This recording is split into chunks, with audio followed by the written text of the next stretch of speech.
Hey, ladies and gentlemen. Of course, given this channel's history, we're going to talk about the Ukraine today. But before we get started, please like, subscribe, share with your friends. If you don't like what I have to say, hit the dislike, tell me why in the comments. Maybe we can have you on and have a civil discussion about it. Before we get started, I'd also like to say I apologize for the lighting not being perfect. We're in the process of moving into an office where I can actually do a little bit better, more professional job with the videos. And I didn't get the lighting set up exactly perfect, but I wanted to go ahead and come on and talk about these things now because it is a current event and there's some historical and future ramifications for what's happening. Okay, when you lose courage, all is lost. It's a German saying that I quoted from Alexander Solzhenitsyn from his book Speeches to the West. In this case, courage is definitely not lost by the Ukrainian people, and for that I applaud them. We're day 4 of the Russian invasion of the Ukraine. And I just like to start off with talking about the Russian losses as we know them right now. And I would say take this with a grain of salt because the information is all coming from the Ukrainian defense minister and has not been able to be confirmed by anybody else. So, just an idea of where it stands right now 4,300 troops approximately killed or captured, 27 planes to include at least one transport carrying paratroopers. There's also a rumor of a second one. 26 helicopters, 146 tanks, 49 artillery pieces, 706 armored personnel carriers. With this being said, these are unconfirmed. So take them with a grain of salt. But the other huge part of this is the Russians have also not actually captured any major cities in the Ukraine yet, which I guarantee you, based on experience in the military with planning, I'm willing to bet they plan to be in Kiev by day 2 and to have toppled the government. Well, that hasn't happened. You got President Zelensky walking around in a helmet and body armor talking to the troops on the front lines. You have the Klitschkov, the mayor of Kiev, actually several pictures of him with an RPK. Now, even if it's just propaganda, think about what that does for his citizens or the citizens of the country to see the two of them out there. I mean, he was the heavyweight champion, he's a national hero, and the president walking around. And speaking of the president, one of the excuses Vladimir Putin used for the invasion was the Ukraine was full of neo-Nazis and drug addicts. Well, President Zelensky is Jewish, and I don't know how much you know about neo-Nazis, but as a rule, they pretty much hate Jews, so that can't be the case. The resilience of the Ukrainian people in this cannot be understated. They are not surrendering wholesale. They're standing up and fighting. They're fighting for every inch of their country, and that's a great thing. With that being said, remember the only true things to ever come out of a war are widows and orphans. So keep that in the back of your head and keep that in your prayers as they go through this. That's why when people talk about whether or not they should negotiate, on one hand, they could give Russia they are giving Russia a huge bloody nose right now.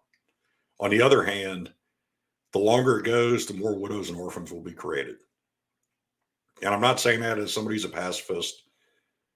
I'm saying that as it's just a reality of warfare. It is what it is. And we know from Chechnya, if it goes on for too long and drags on too far, the Russian army is known for committing some pretty heinous war crimes.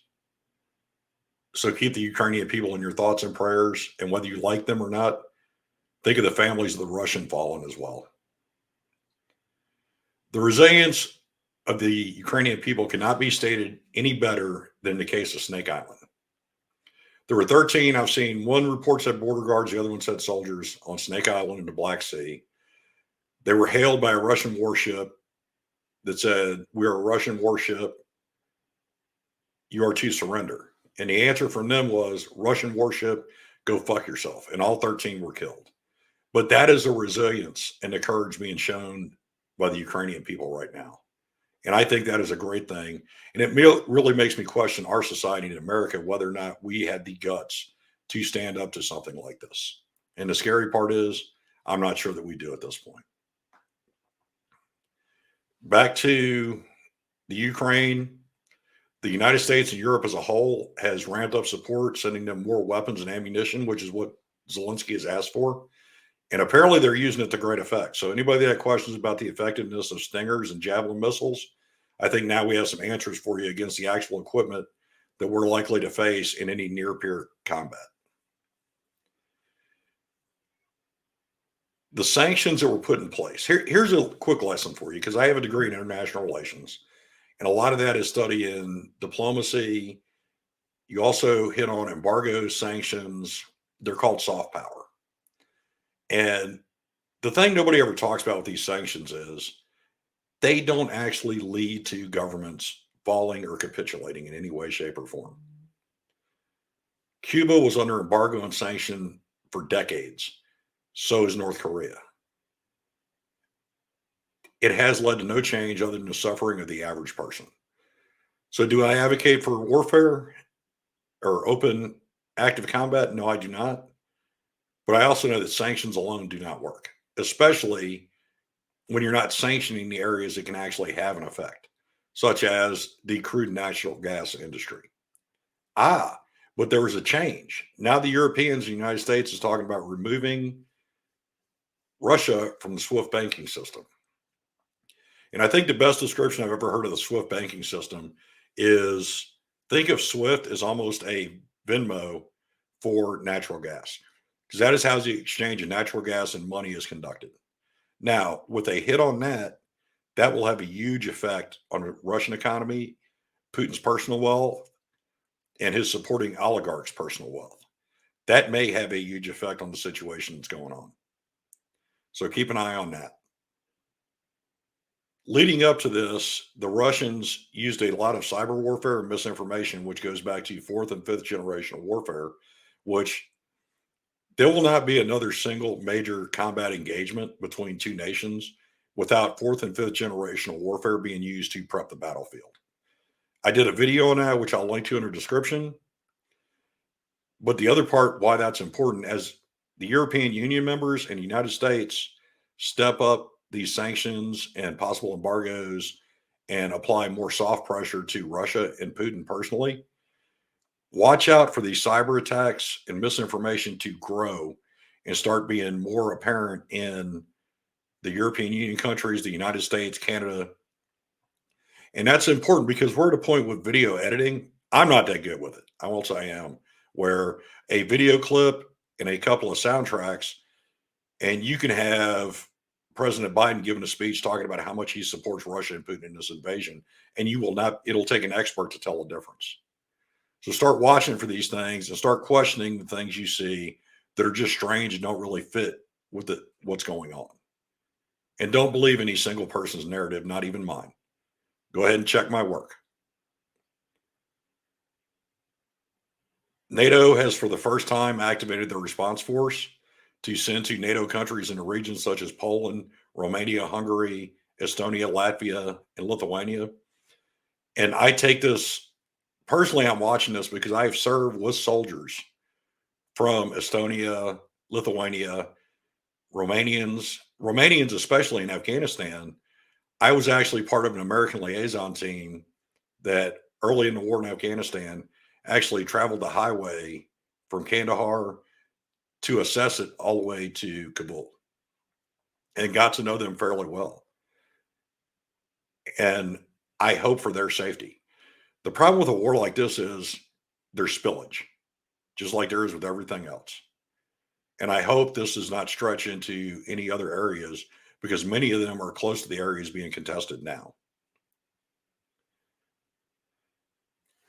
Now, to look at this from another standpoint, we're going to talk kind of about current relationships and what the future holds, what I foresee. Xi Jinping was very quiet about this until yesterday, and he came out and made some comments. And he has made the comment that he is not in support of Putin's acts against Ukraine. I think that came about because, yes, they had these agreements and this and that leading up to it. I think it is almost a Hitler Mussolini situation where Xi Jinping thought he had a strong militaristic partner. And then The Russians rolled into Ukraine and it became like the Italians rolling into North Africa. They got a huge bloody nose, and your partner is starting to look at it and go, I'm not really going to get what I thought out of this relationship. That can be a really good thing from the standpoint of Taiwan, of Ping going, well, if the Ukraine can stand up to him, do I really want to risk invading Taiwan when you have deals between the United States, Australia, and Britain? You have Japan, you have the Philippines, you have Vietnam. Does he really want to roll the dice now that he sees how these allies have come together against this invasion? So without interfering militaristically in the invasion, we've affected the other side of the world, hopefully. And this could lead to a longer lasting peace. But, and there's always a but. In my undergrad, I studied a lot of Russian history and Russian politics. From the Russian Federation back through the Soviet Union to the Russian Empire. And I've also had an interest in all the way back to the Kievan Rus. So without going into a long history lesson that will bore most of you and have you click away, Putin was elected by a landslide, and there's never been an accusation of election fraud in any of his elections because he's a tough guy, and the Russians like that. Apparently, the Ukrainians too, because they're standing up to it. They have their own tough guy in Zelensky, which is turning out to be, from a guy who was a comedian at one point to now being president of the Ukraine, he's shown himself to be a pretty tough guy, and I like it. The Russian people do not tolerate failure in combat well. They don't. It helped lead to the end of the Cold War.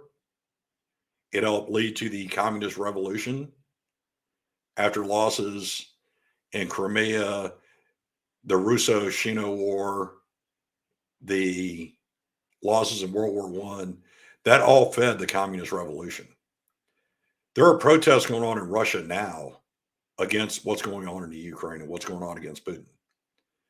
I think this may be the death knell for Putin because they are not getting to the point that they thought they would with the Ukraine. They thought this was going to be just like Crimea in 2014. And all along the way, the Ukraine, the average citizens, and Zelensky has said, this is not 2014. We are not the same country we were when you annexed the Crimea. And they're proving that in spades. With the end of Putin, I do not know for sure what that means for Russia. It does not mean there's going to be a peaceful transition. Russia is not known for peaceful transitions in any way, shape, or form, from one major political actor to another or one major party to another. They're not known for peaceful transitions. So even post this, it could be pretty dicey in that region. And that is not exactly a great thing considering the economic power they have through crude natural gas and the fact that they are a nuclear power. But in the end, we may be able to get rid of one strong man in the world and eventually replace him with somebody who's more moderate and believes in moderation, which I just said the same thing twice. But so keep these things in mind. In the end, keep the people of Ukraine in your prayers. The families of the fallen Russian soldiers, because many of them are conscripts, they didn't have a choice about being there. They don't want to be there. They're without food. There's vehicles running out of fuel and being abandoned. Think about the families of those fallen, because they are not there by choice. In the end, take care of yourselves and your families. And the one thing I think you should do always is say to yourself every day, what can I do to make my community a better place? With that, please like, subscribe, share with your friends. Everybody have a good